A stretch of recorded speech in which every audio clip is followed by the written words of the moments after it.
So hey everybody, so as I was saying, I was going to be making a recipe, I was going to be making a video about making porridge bread. Now, I will actually admit, I don't actually eat porridge at all. I don't really like the texture. Porridge bread is a great way, though, of having oats. And why are oats good for us? Well, they're full of various goodness. And porridge is a really good thing to eat if you can stomach it, but I can't.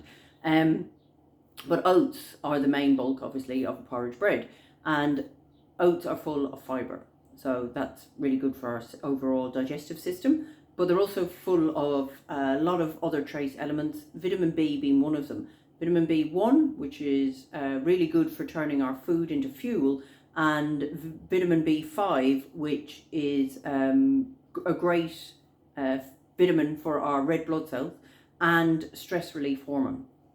Now, the thing about porridge bread is as well, not only do you have oats, but all the other things that you can add in, and you don't have to add in any of these. All of these are optional.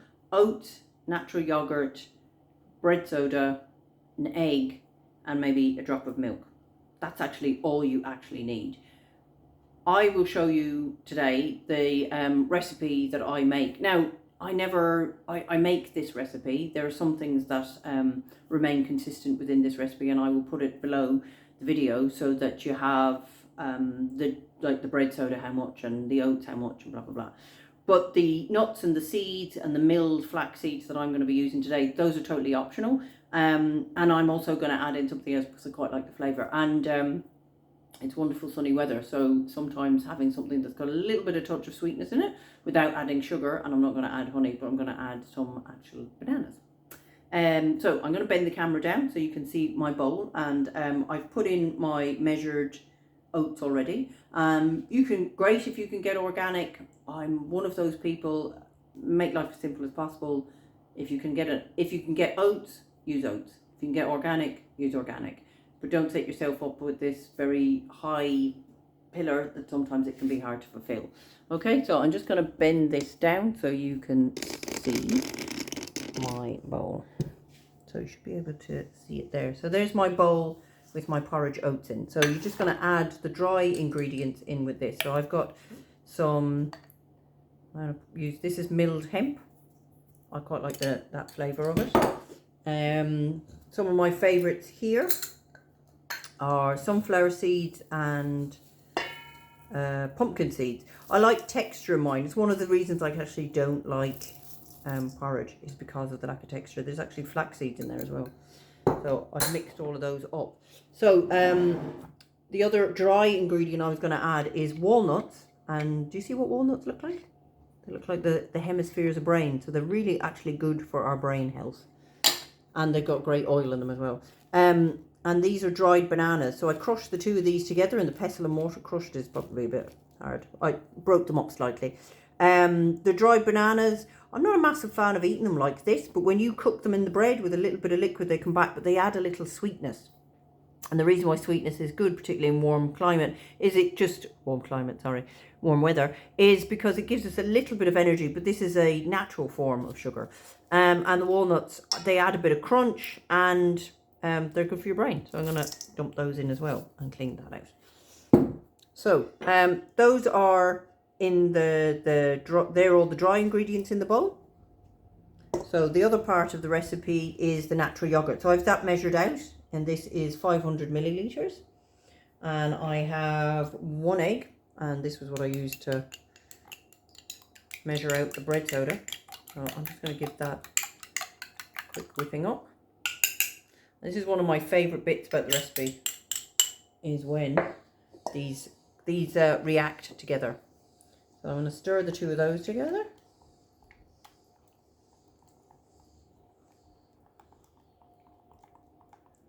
I'm not a user of an awful lot of dairy, personally. I have other people in the house that do. So this is about the most. But of course, this is used as the binding. And I'm going to add in the bread soda. So it's very childish to say. One of my favourite things is watching it when it starts to fizz up. So I'm just going to give that a couple of minutes.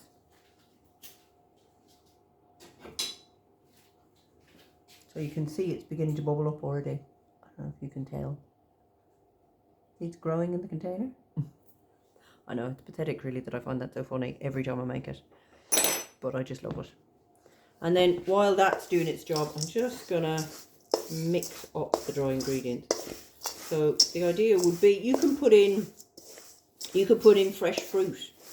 You could use frozen fruit actually, which would add a liquid as well. So you'd need less milk to help to just bind it together a little bit more. So use a drop of milk at the end. I use an oat milk. So they're nicely mixed. So you can see it's just developing up here. It's getting a little higher in the jug. I don't know why, it's pathetic to find that so funny. So we're going to add the jug to our dry ingredients, and I'm just going to put it on this wet cloth so that when I turn it, we're just going to pour that in. So I've already prepared my loaf tin. So it's a regular sized. It's the one that you find all the time. And I've just put a drop of oil, and I used a brush just to oil up the loaf tin. So a 1 pound loaf tin, okay, nothing fancy. So you're just going to bring the wet and the dry together.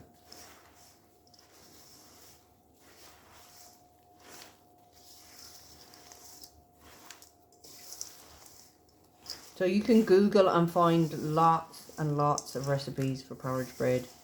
There are loads. This one, I like the 1-2, and maybe adding a little extra milk at the end. So you don't have to add the milk. So if you want to keep it like this, it can just come out a little bit dry, I find. So when it's dry, I just find cutting it sometimes makes it a little crummy. So I just like to make it a little bit wetter than that. So I'm going to use my oat milk. So it's a couple of tablespoons of oat milk, just to add a little bit extra liquid.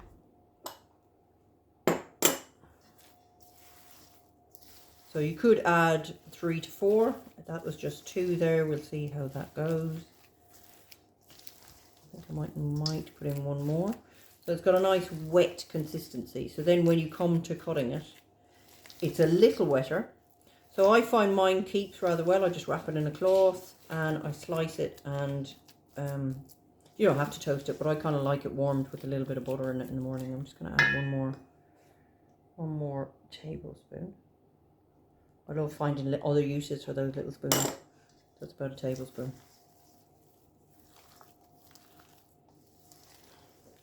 Yeah, that's kind of good. I like that now.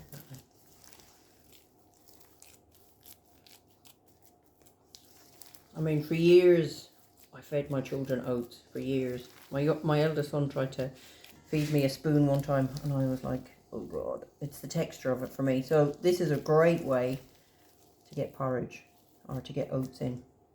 And then we're just going to turn it out. Hopefully all in one piece. There we go. And press it in. So it doesn't rise a huge amount. It'll rise a little. So we're just going to take that. Pressing it down. So just trying to get your surface as even as possible. I'm not slobbing too much over the tin like me, because obviously that'll cook a bit quicker. And it's about 45-55 minutes. And you just give it a tap and you'll know if it's done. So it'll have that hollow sound, the same as other breads do, or scones, which I was actually making the other day, the first time I ate. So, and that's it. I'll just put that little bit in there. It's not walnut, you know what they say. Move that out of the way. So I'm just going to show you one that I made actually the other day. So this is the loaf that I made the other day, and this has a little bit of walnut and a little bit of banana in it, but it looks like a bread. I mean, it doesn't look like it's porridge oats. And this cuts quite nicely, as I said, when you make it nicely, nice and wet. So there you can see, there's some of the banana cooked. So yeah, So a very nice and simple bread recipe. I've made lots of different breads and lots of different things over the years. I just like this, and I like the consistency. It's got a nice texture. Goes well with a little bit of butter or piece of cheese, or, you know, if you like your local jam, or if you're a honey fan. But it's a great way of eating porridge in a different way, but it's a great way of having it for breakfast. And I find when I have this, yeah, I'm not so hungry for quite some time afterwards. And yeah, anything that's good for you can't be bad. That's nice to eat. So that's my porridge bread recipe, though the recipe isn't mine alone. So I do hope you give it a go and enjoy.